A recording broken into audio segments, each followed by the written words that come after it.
रिलेसनसिपमा green flag र red flag त थाहा छैन मलाई, तर घर परिवारको लागि रेड फ्ल्याग हो म।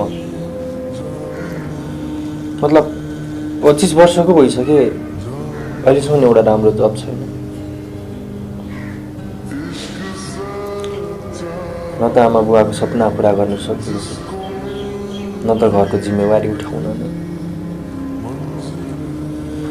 सँगैका साथी सबैले बिहे गरेर सेटल भइसक्यो, तर म अझै यहीँ छु।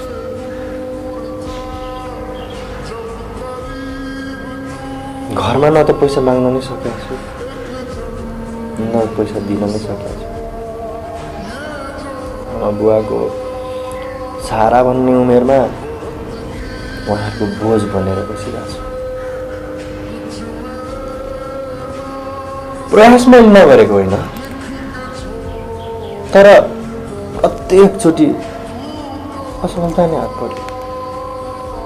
त्यसैले हो, म रेड फ्ल्याग हो।